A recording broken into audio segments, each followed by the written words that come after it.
പ്രതാപ, ഈ ചിത്രം കൂടി കണ്ടിട്ട് എനിക്ക് ബലമായ സംശയം തോന്നുന്നു. ഞാനൊന്ന് ചോദിക്കട്ടെ, പുഷ്കരൻ ആ പെണ്ണിനെ സ്നേഹിച്ചിരുന്നോ? ഉവ്വ്, ഞാനത് പിന്നീടാണ് അറിഞ്ഞത്. അറിഞ്ഞിട്ട് എന്തുകൊണ്ട് നീ പിന്മാറിയില്ല? സത്യം പറ, ആ പെണ്ണിനെ കിട്ടണമെന്നുള്ള ദുരാഗ്രഹമല്ലേ നിന്നെ കൊണ്ട് ചെയ്യിച്ചത്? അച്ഛൻ എന്തൊക്കെയോ സംശയിക്കുന്നു.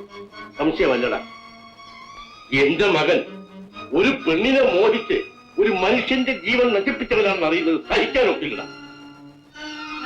നീ എന്നെ പലതും പഠിപ്പിച്ചു, പക്ഷെ നീ ഇനിയും പഠിക്കേണ്ടിയിരിക്കുന്നു. ഹലോ,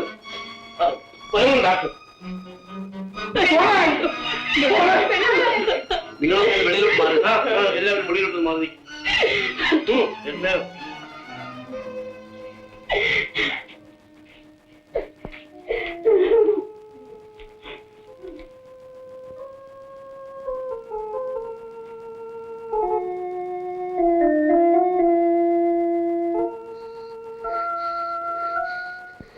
അമ്മേ, പുഷ്കരൻ ചേട്ടാ.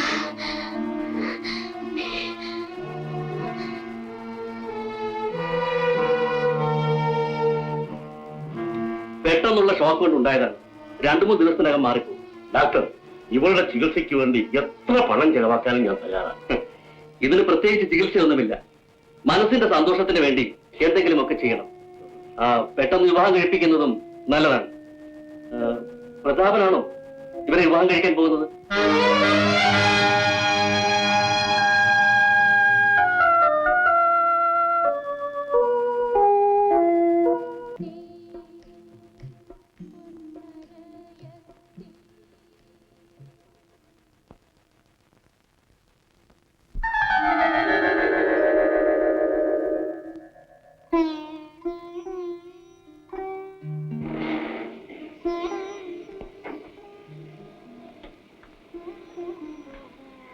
നീ എന്താ ഒരു ഭ്രാന്തിയെ പോലെ ഇരിക്കുന്നത്? നിനക്കെന്നെ മനസ്സിലായോ? പുഷ്കരൻ ചേട്ടനല്ലേ? അതെ അതെ, നാളെ നമ്മുടെ വിവാഹം നടക്കാൻ പോവാണ്. നീ ഒന്ന് ചിരിക്കൂ.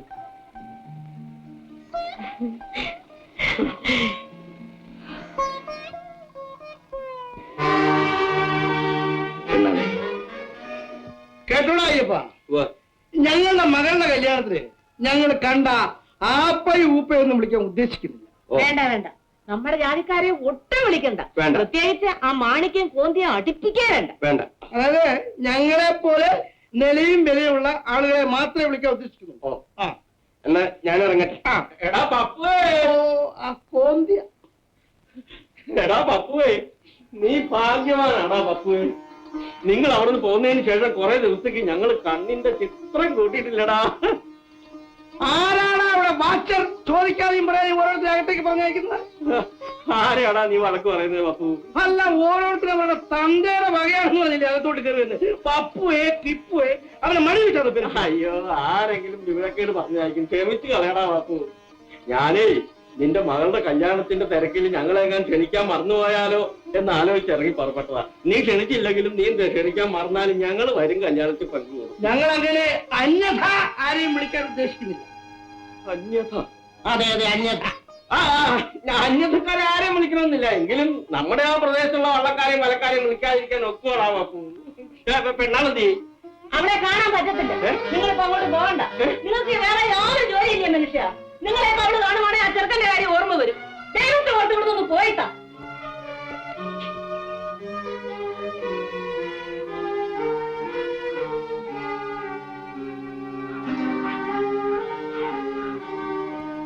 എന്തുവാടാ പണം ഉണ്ടായി കഴിഞ്ഞപ്പോ ഈ ഭാവവ്യത്യാസം?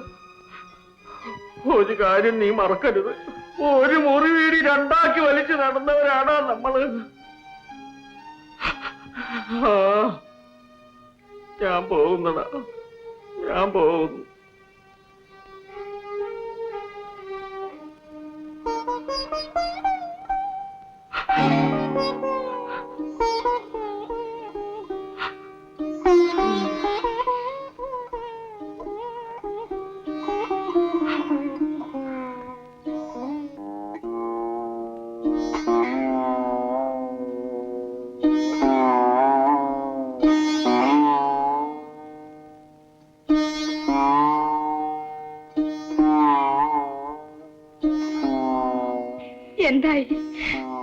അവരെയൊക്കെ കണ്ടോ? പാറു എന്താ പറഞ്ഞു? കണ്ടു മാണിക്ക്, അവരെല്ലാം നല്ല നിലയിലായി. നിന്നെ പ്രത്യേകം ചോദിച്ചു.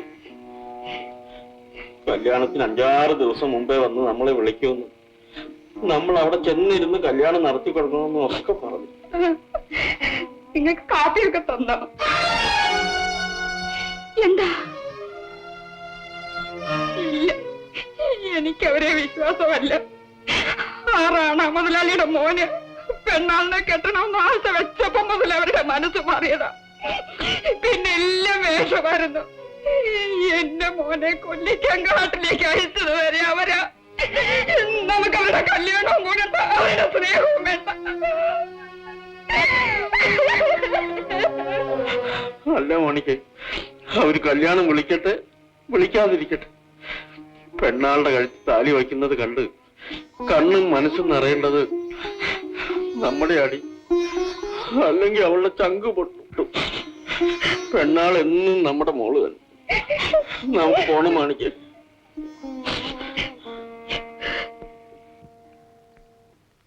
പെണ്ണാളിന്റെ അസുഖം എങ്ങനെ ഇരിക്കുന്നു? ഓ, അങ്ങനെ വലിയ അസുഖമൊന്നുമില്ല. പിന്നെന്തുവാ, ആരോടും മിണ്ടാട്ടോ ഉരിയാട്ടോ ഒന്നുമില്ല. കല്യാണം കഴിഞ്ഞാൽ അങ്ങ് മാറുമായിരിക്കും. അണ്ട അകത്തിരിപ്പുണ്ട്.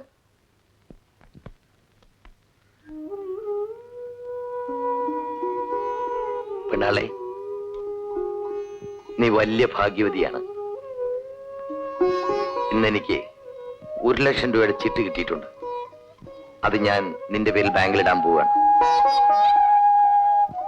നീ എന്താ ഒന്നും മിണ്ടാത്തത്? ഞാൻ നിനക്ക് എത്ര സാരി വാങ്ങിച്ചു തന്നു, അതൊന്നും ഉടുക്കാത്ത എന്താണ്? നീ എന്താ ഒന്നും മിണ്ടാത്തത്? നീ ഊട്ടി പോയിട്ടുണ്ടോ? പെണ്ണാളെ, നമുക്ക് ഊട്ടിയിലൊക്കെ ഒന്ന് പോകണം. എന്തെങ്കിലുമൊക്കെ ഒന്ന് പറയൂ. ശരി, നിന്നെ ഞാൻ ശല്യം ചെയ്യുന്നില്ല.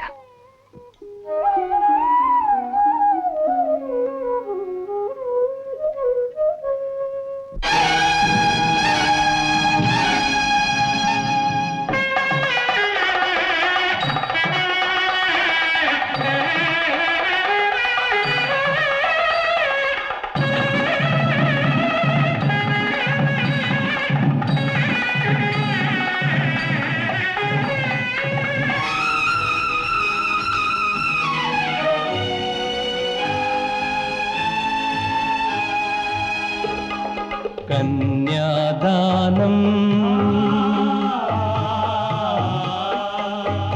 കത്തുന്ന പ്രേമത്തിൻ ചുടലയിൽ വെച്ചൊരു കന്യാദാനം.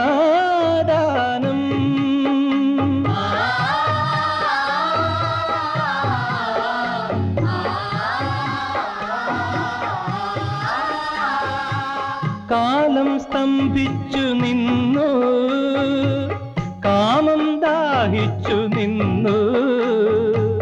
കന്യാദാനം കന്യാദാനം.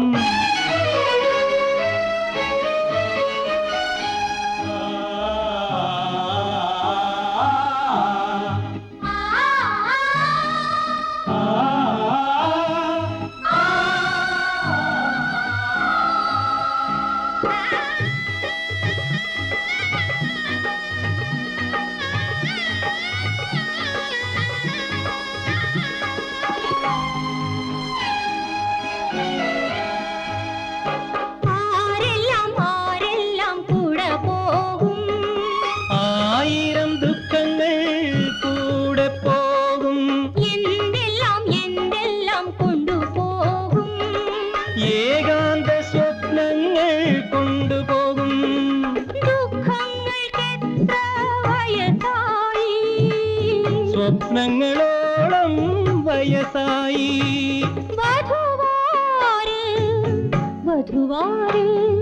വിരഹത്തിൻ കതിർ കാണ പക്ഷി. കന്യാദാനം കത്തുന്ന പ്രേമത്തിൻ ചുടലയിൽ വെച്ചൊരു കന്യാദാനം.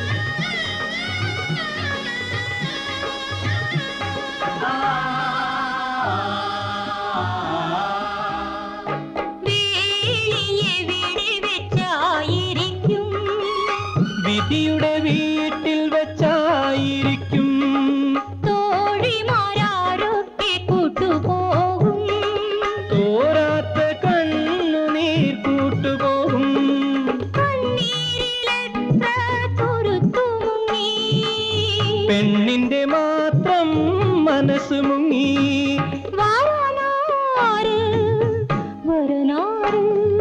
വഴി തെറ്റി വന്നൊരു വനവേടൻ കന്യാദാനം കത്തുന്ന പ്രേമത്തിൻ ചുടലയിൽ വെച്ചൊരു കന്യാദാനം കാലം സ്തംഭിച്ചു നിന്നു കാമം ദാഹിച്ചു നിന്നു കന്യാദാനം കന്യാദാനം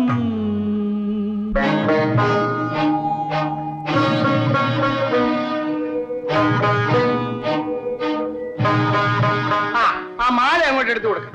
ആ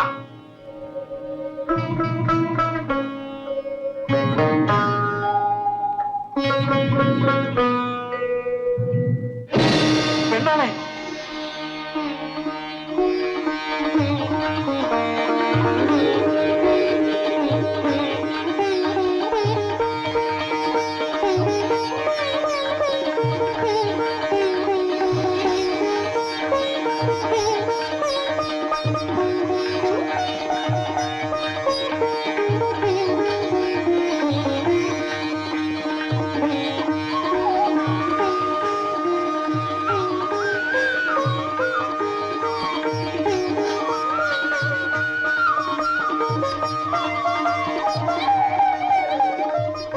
നിങ്ങളെപ്പോലുള്ള വലിയ ആളുകളുടെ മുമ്പിൽ വെച്ച് ഈ ധിക്കാരം കാണിച്ചിട്ട് നോക്കിയിരിക്കാൻ നിങ്ങൾക്ക് നാണമില്ലേ?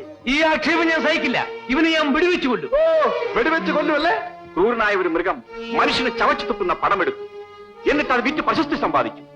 ഒടുവിൽ സ്നേഹിക്കാത്ത പെണ്ണെയും തട്ടിയെടുക്കാൻ ശ്രമിച്ചു. നിങ്ങൾക്ക് നാണമില്ലേ? നിങ്ങൾ മനുഷ്യനാണോ? മോനെ മോനെ മോനെ എന്റെ പൊന്നോനെ വാടാ മോനെ, നമുക്ക് ഇവിടുന്ന് പോവാ മോനെ.